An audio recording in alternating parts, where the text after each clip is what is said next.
What's going on, everybody? Cardfight King here. Got a special deck profile for you. This is going to be kind of like an anniversary deck profile. I start on my Bluestone Dragon Maelstrom deck. I started Vanguard around this time whenever the trial deck for Aqua came out, and I played Aqua, the clan itself, the only deck I owned up until mid-December when I finally completed my Bermuda Triangle deck. But I played when I played Bluestone Dragon Maelstrom. This is the card that got me into competitive Vanguard. I won my first tournament with this deck, obviously, because it's the only deck I owned, and this Bluestone Dragon Maelstrom mat is what I used my first tournament winnings on.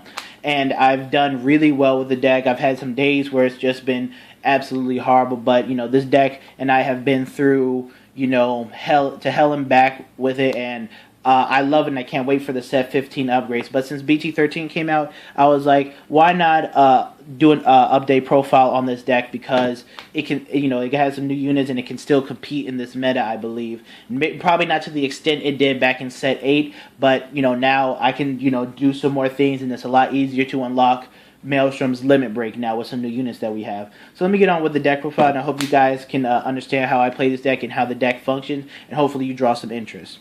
Okay. So Eric is a starter. He's a grade 3 searcher for the deck. Count him less one, pushing the solo. Look at the top 5 for grade 3. Really essential in this deck. I do run 9 grade 3s in this deck as usual in Aqua. So he's a real key unit. 4 heal triggers, you gotta have them.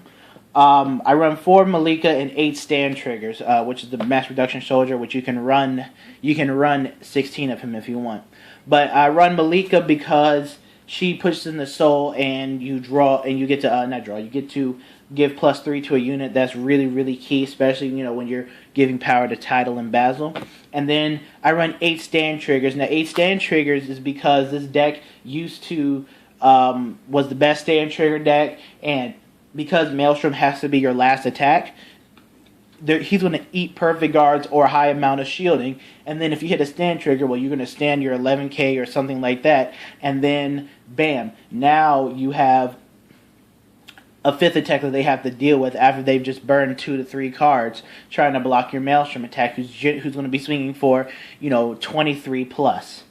So that's the reason why I run 8 stand, and I don't run crits. I know I've seen some deck profiles some time ago that ran like 6 stand, 2 crit, or things like that. The reason why I don't run crits is because crits have killed me and have lost me games in the end of the game. When I swing with Maelstrom because he's the last attack, and let's say he does, I get perfect guarded, okay, I hit a crit trigger and then a draw trigger. Well, if that crit trigger was a stand trigger, then I would have been able to restood a unit, give it an extra 5k, and finish off my opponent. But since I didn't run that extra stand trigger, I wasn't able to finish him off. And I believe stand triggers also works early game, because nothing more annoying for your opponent who is on grade 2 or just got to grade 3 when they don't have too much shielding in their hand is for you to get like 4 or 5 attacks in and be able to reduce their shielding or them taking unnecessary early damage. So that's why I run 8 stand triggers. I am going to test the build out with more draw triggers, but the 8 stands is working pretty fine.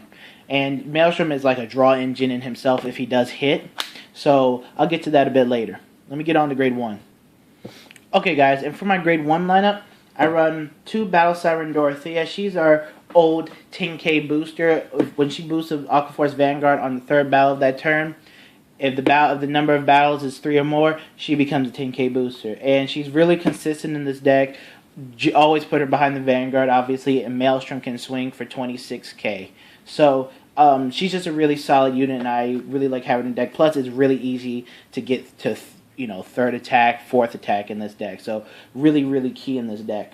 I run 1 Light Signals Penguin Soldier. I always usually run 1 because we don't use our soul. So I have a unit to do that, and I only run 1 because, again, I run 9 grade 3s. And he's good, if he might get you out of Grey Stuck or anything like that, but being able to call a unit to the rear guard, Soul Blast 2, and draw a card, just puts cards in your hand, is like, it's like you didn't lose anything, really. I run 4 perfect guards. I always say you need to have 4. And if anything can provide you with perfect defense and completely nullify your opponent's attack, you got to run 4 of him. And he's just too essential of a card not to run it for, especially in this meta. because of all the power units, break rides, and soon Legion, and it's just too much power. I run 3 Mercenary Brave Shooter. He's our pseudo 10k attacker of the deck right now until we get Blue Storm General Hermes.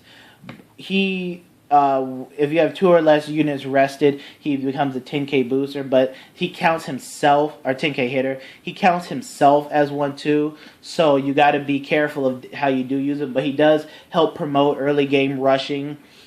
He can make some really clutch columns, like if you have him and him, or him and him in the same column, he can make a 17k column. So he's really, he's a pretty good unit in the deck. He's not great. He could be a lot better, but hey, you gotta work with what you get. And a decent 7k booster. And I also run 3 Wheel Assault. Now he's our new unit in the deck that we got from set 13. What happens is when he boosts an Aqua Force unit, if it's just any turn, after he boosts an Aqua Force unit, you can counterblast 1 and swap 2 cards in the field. So this deck isn't like Tetra Drive where you are competing for counterblast. This deck really only counterblast for Eric and if you hit with Maelstrom and if you're on Glory Maelstrom. So this deck has a lot more room for more counterblast usage. And so if you have a column of twin grade 3s or anything like that, go ahead, call him out, and abuse his skill, because just getting in that the extra 4 attacks, or even having it make him do like 5 attacks on a turn. You can have 5 attacks per turn when you keep using his skill. So I really feel as if he's really good in the deck, and I would probably increase his number, but probably not. But he's really key in the deck, and he has a lot more usage in this deck. Early to late rather than Tetra Drive late and in desperate situations. Okay, let's get on to grade 2. Okay, guys, and for the grade 2 lineup, we have 4 Tidal Assault. He is a really clutch unit in the deck. When you swing, you at a Vanguard, you can restand minus 5k. He's a new card we got in set 13 to help this deck out. He's really key. He is a damage sponge and a pressure unit, so he is going to be targeted heavily. But just having him able to help you unlock the 4th battle, it makes it just so much easier. And in conjunction with Basil and other cards, he provides he actually provides some really good combo plays that you can perform with the deck. And so I love to use him. I use him wisely. I use him probably to bait out a few attacks sometimes, and you can use him if you put a trigger on him to swing at the Vanguard, restand, swing again. So he just has so many uses in the deck, and again, you can use him to bait your opponent into doing certain things. So that's another key thing about this deck, and I'll get into more of that when I get to the grade 3 lineup.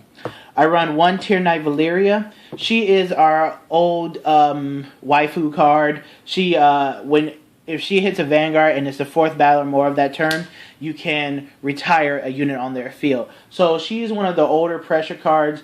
Very easy to get off in this deck as well. She's able to, opponents don't want her to hit. So again, she's another pressure unit that opponents are definitely going to try and target because they don't want her to hit and retire a card. Now, what's the thing about playing Algos, who if he hits, he draws. If he hits on the 4th battle, you draw a card. But she works out a little bit better, in my opinion, because I'd rather reduce their field and have them call out more hands or drop a shield for her rather than, okay, you get to hit and I'll draw. So that's another reason why I like her. 10k Vanillas. I've always run 10k Vanillas in any Aqua Force deck I've run. Just a very solid card, solid on the rear guard for rear guard sniping, and solid as a Vanguard ride, especially for defensive purposes. And I run 2 Basil. I'm going to get another Basil. Basil is one of my favorite grade 2 units in the game. When he swings on the 1st battle of that turn, he gains 10k. He gains 2k, becomes a 10k hitter, and then switches with the card behind him. He doesn't hit 11k Vanguards. I realize that a lot of people who are either new to Aqua Force or who have played it find that his uses have diminished a lot, and they have diminished some.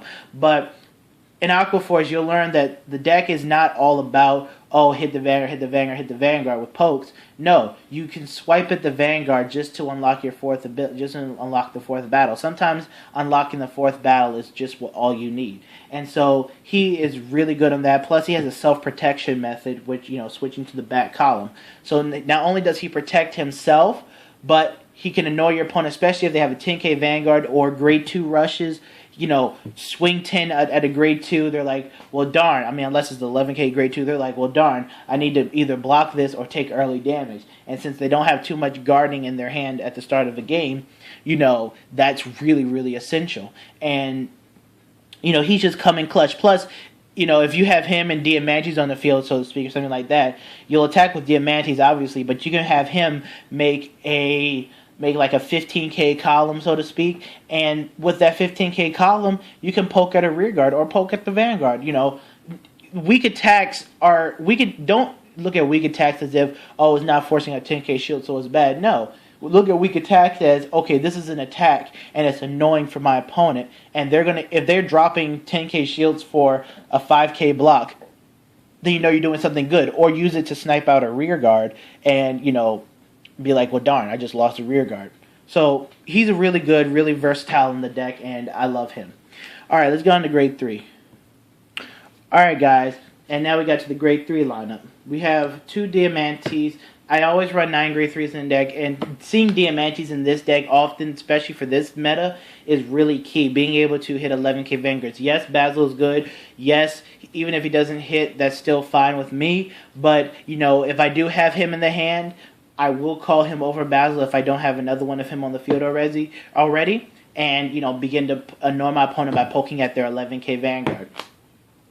And also, if he's on the rear guard circle too, and you already have one or whatever, why not just use him as a 9k hit or make a 16k row? So he does have uses, and if you do have to ride him, and I know a lot of people hate this card because you don't want to ride him, but even if you do ride him, just deal with it. Hopefully you can get to your other grade 3s faster, but if not, deal with it and just try to find a way to win. My whole philosophy is just try to find a way to win the game.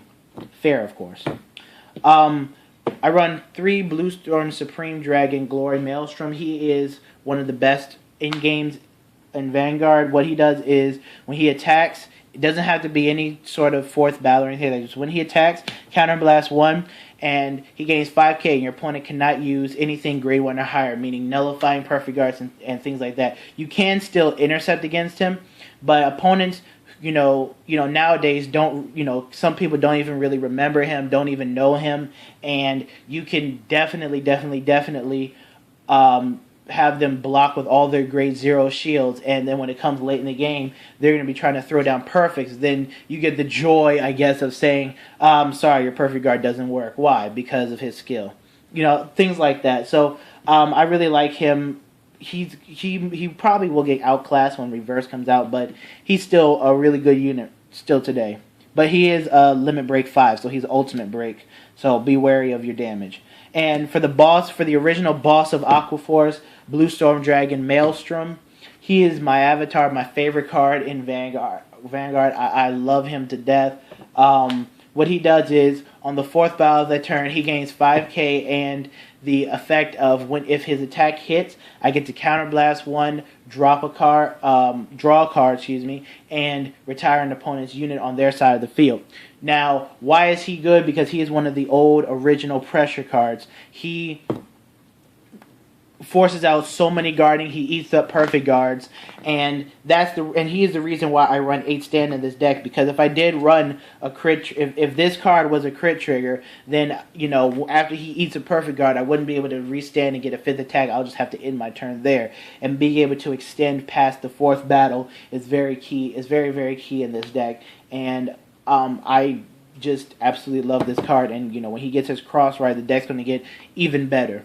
So that's the deck profile. And for rearguard sniping, like I said, when I run 8 stand triggers, you can bait your opponent into doing things like you can swing with your Vanguard, and since you're not running crits, you don't have to worry about, oh, well, darn, I hit a crit trigger, I'll put on this rearguard, then they're going to throw down a 10k or 15k shield to block it. Well, you can use him to swing at a rearguard, and then if you hit a stand trigger, you can restand a unit that's already attacked and continue to hit the Vanguard or anything like that, because people are, will let your Vanguard, will be like, oh, he's wasting his Vanguard attack on my rearguard. That's fine. Well, think about it this way. You hit a stand trigger, and now I have 2 more attacks that I can hit at your Vanguard. I'm not about trying to kill your Vanguard. I'm trying to take out your friends, take out your rear guards, so that you have to call more cards out your hand, or you have less attack power, and then, you know, when I'm ready to go for your Vanguard, I'll be able to go for your Vanguard. So it's about clearing out your opponent's defenses